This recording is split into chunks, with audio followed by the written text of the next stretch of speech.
आपण पाहतोय गडावरचा वाद आता कुठेतरी समोर येताना दिसतोय आणि प्रत्येक जण आरोप प्रत्यारोप होत आहेत. आपल्यासोबत गडाचे विश्वस्त जगताप साहेब आहेत, त्यांच्याकडून जाणून घेण्याचं चाललंय काय. आपण पाहतो की गडावर आता कुठेतरी श्रद्धास्थान असलेल्या गडावरच वाद सुरू आहे. कसं पाहताय? नारायणगड साधारणतः 250-300 वर्षापूर्वी स्थापन झालेलं आहे. वारकरी संप्रदायाचं फार मोठं स्थान आहे. या गडावरती मी आमदार असताना यशवंतराव चव्हाणांना सुद्धा या ठिकाणी आणलं होतं आणि वारकरी संप्रदायाचा मेळावा घेतला होता असं नावाजलेलं मान्यवर गड आहे. आणि या गडामध्ये सध्या जे उत्तराधिकारी नेमले आहेत त्यांच्यापासून खरा वाद सुरू झालेला आहे. आतापर्यंत कोणत्याही महाराजांनी उत्तराधिकारी हा नेमलेला नाही. सदरील महाराज जे आहेत शिवाजी महाराज यांनी उत्तराधिकारी नेमलेला आहे. परंतु घटनेमध्ये अशी तरतूद आहे की महाराजांना अधिकार आहेत, परंतु आसपासचे पंचक्रोशीमध्ये लोकांचा विचार घेऊनच हा उत्तराधिकारी नेमला पाहिजे. महाराजांकडून थोडी गैरसमज आणि चूक झालेली आहे. त्यांनी आसपासच्या 20 गाव 25 गावामध्ये न विचारता स्वतःच्या मनाने उत्तराधिकारी नेमलेला आहे. त्यामुळं खरा गोंधळ त्या गडावरती सुरू झालेला आहे आणि त्यामुळं गडाचं वातावरण अस्थिर झालेलं आहे. सर्वसामान्य माणसाचा रोष आहे. असं मला अनेक लोक येऊन भेटले की उत्तराधिकारी हा आम्हाला नको, महाराजांनी दुसरा उत्तराधिकारी नेमावं, तो आम्ही मान्य करू. पण आता तुम्ही बोलताना म्हणले की विश्वासात घेतलं नाही, परंतु गडावर आता जी काही बैठक झाली त्या बैठकीत तर सर्वांनी बाबांच्या ज्या निर्णयाला पाठिंबा दिला. नाही, कोऱ्या कागदावर त्यांनी वरिष्ठ सहाय्या घेतल्या, नंतर काय लिहून काढले हे मला माहीत नाही. नाही नाही नाही, पण आत्ताची पुण्यतिथी निमित्त भाविक भक्त गडावर जमले होते. त्या भाविक भक्तांनी बाबांच्या निर्णयाला पाठिंबा दिला. फार कमी प्रमाणात आले होते.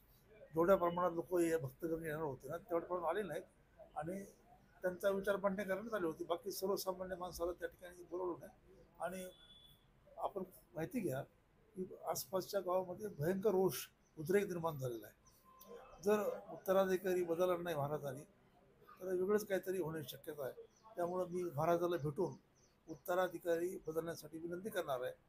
आणि उत्तराधिकारी नेमण्याची सध्या गरज नाही. आपण धडधाकट आहात, त्यामुळं उत्तराधिकारीची गरज नाही. ज्यावेळेस नेमायचा त्यावेळेस पूर्ण जनतेचा कौल घेऊन आपण उत्तराधिकारी नेमावं. तुम्हाला सुद्धा उत्तराधिकारी नेमलेले मान्य नाही हे मान्य नाही. का? हेच की ते विद्वान नाहीत. मी बैठकीत बोललो होतो की संभाजी महाराज खऱ्या अर्थाने विद्वान नाहीत. त्यांचा वारकरी संपर्क अभ्यास फार कमी आहे. अशा माणसाला जर नेमलं तर आसपासच्या गावाचा रोष आपणास घ्यावा लागेल. ते म्हणले कुणी यायला तयार नाही. मग आपण इंटरव्ह्यू घेऊ ना, मुलाखत घेऊ. त्याच्या महाराजांना गडावरती मठाधिपती व्हायचं आहे अशा लोकांना बोलू. योग्य वाटेल त्या माणसाची आपण निवड करू. परंतु लोक म्हणतात की त्यांचे भाचे आहेत आणि ही परंपरा नातेवाईकाची आम्ही पाळणार नाहीत आणि त्यामुळं वाद वाढलेला आहे. बाबांनी आरोप केले सिंह जाधव असतील किंवा बळीअप्पा होते काय. सिंह जाधवांनी तर 20 वर्षाचं ऑडिट केलं आणि 1.5 कोटी SBI बँकेत पडले होते. ते पैसे सिंह जाधवांनी नारायणगडच्या मठाधिपतीला मिळवून दिले. अत्यंत चांगलं काम आहे आणि गवते सुद्धा हे चांगलं काम करतात. कोणताही ट्रस्टी कोणताही असो तो गडाच्या विरोधात नाही, महाराजाचं आदेशाचं पालन करीत नाही असा एकही ट्रस्टी नाही. सर्वजण महाराजांच्या आदेशाचं पालन करतात. परंतु जनता ही महत्त्वाची आहे. जनतेवर गड चालतो. जनतेच्या विचारानेच महाराजांनी निर्णय घ्यावेत. ट्रस्टी आम्ही आहेत, परंतु खरा अधिकार जनतेला आहे आणि घटनेमध्ये तरतूद आहे. जनतेचे विचार घेऊनच आपण मठाधिपती नेमावं. शेवटचा प्रश्न आहे, गडाची यात बदनामी होते. ती बदनामी थांबण्यासाठी तुमचं काय मी पुढे? लवकरच महाराजांना भेटणार आहे आणि त्या संबंधी त्यांना विनंती करणार आहे की आपण सर्व महत्त्वाचे लोक जे आहेत गडाला भक्त आहेत त्यांच्या उपस्थितीत बैठक घेऊ आणि याबद्दल चर्चा करू.